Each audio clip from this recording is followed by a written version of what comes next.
Let me speak about another important matter. I remember the Bill Murray movie, Groundhog Day, and wonderful movie, farcical, but nowhere near as farcical as the Groundhog Day we have once again in Congress.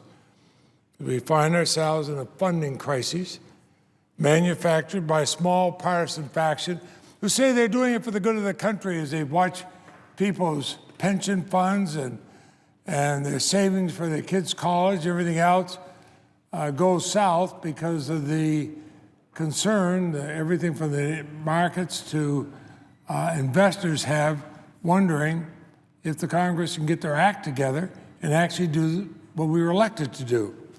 This small group of ideologues continue to turn their backs to reality. They insist on my way or the highway ultimatum to the rest of the country. And what that does is prevent a bipartisan solution on a funding bill and leads us again to the brink of a government shutdown. You know, Mr. President, I love my grandchildren. They range from 5 to 15. I've watched them grow up. I see them in the playground when they're 1 and 2 and 3 and 4 years old. Now, they sometimes have little squabbles, but they work it out. This is a playground that would be a terrible example to children in a schoolyard. This crisis is again artificial. It's manufactured for political posturing. Its effect, even its effects on the American people, as we all again must anticipate a shutdown, are just as real as they are avoidable. The American public rightly is weary and wary of this brinkmanship and of one made in Congress manufactured crises after another. This artificially induced uncertainty is harmful as well to our American economy, which is still tentatively regaining its footing after the Great Recession.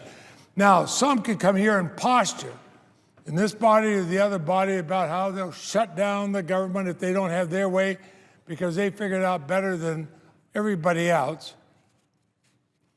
They'll get their 2 or 3 minutes on television, and they'll be very happy they did.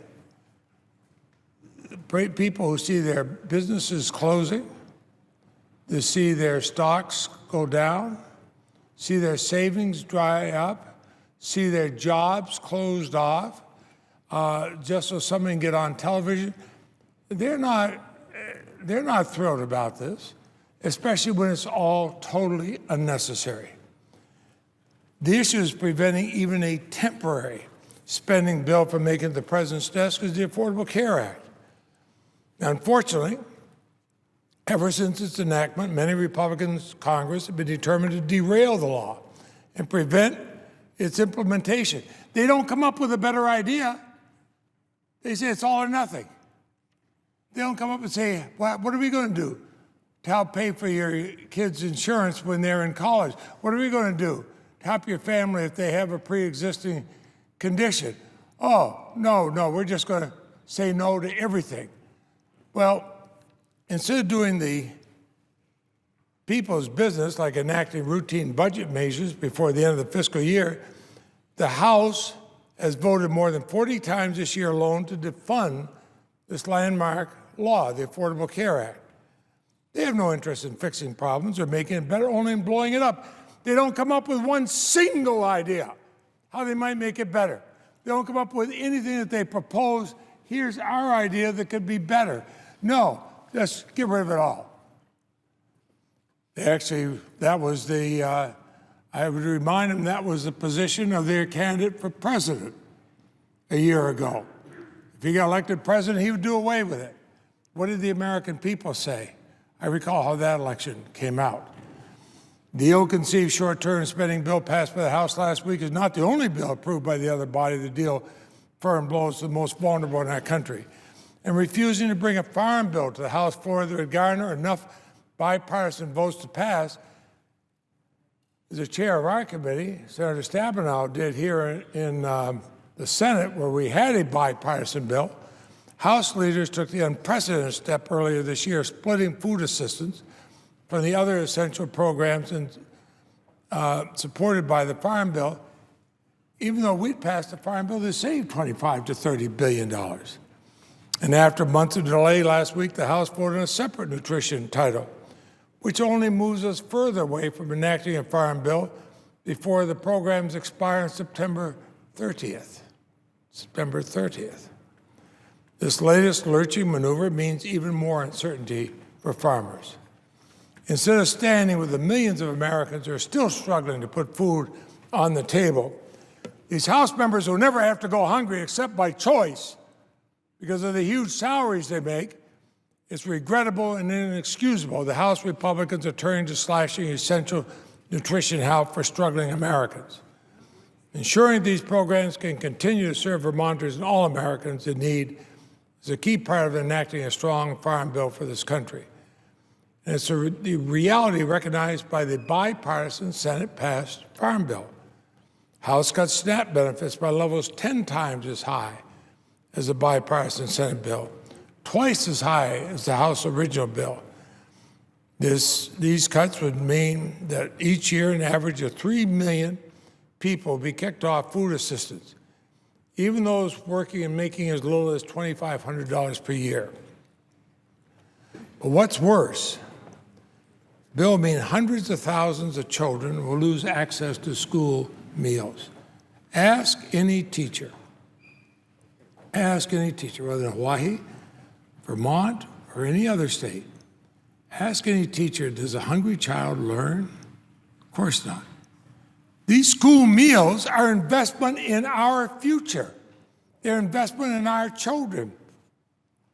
They're investment in having people learn who can continue the economy of the United States in the future. And so what do we say? Oh, no, we're not going to feed them. We're not going to feed them. In a country that spends billions of dollars just to get rid of excess food, spends billions of dollars on needless diet programs, but we can't feed children in school. It's shameful, it's mean-spirited, it's short-sighted, and it hurts America. It hurts America. If that were not enough, the House Republicans also assert with their bill that 3 months of benefits every 3 years is plenty of time for out-of-work Americans to find a job that pays well enough to feed a family. Get real. Get real. Have they seen what's happened to the economy in this country? And they see what's happening as we try to drag ourselves back from the horrible recession that they put us into a few years ago? Unfortunately, there's only one job for every 3 unemployed workers, simply telling out-of-work Americans to get a job. It's easier said than done. Somebody ought to ask them, why don't they do their jobs? Times of high unemployment are the very reasons we have food assistance.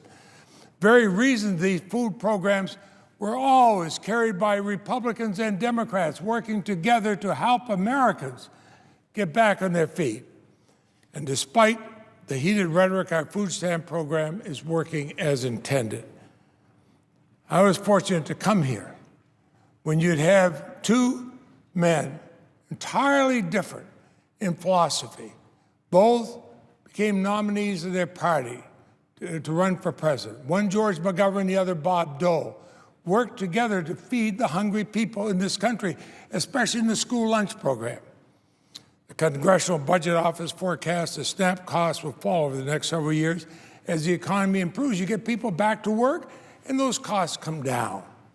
You have children educated, they will create jobs. So instead we have this bumper sticker politics. It's appealing to our worst instincts. It's shirtless. It's childish. It's irresponsible. I might say it's immoral.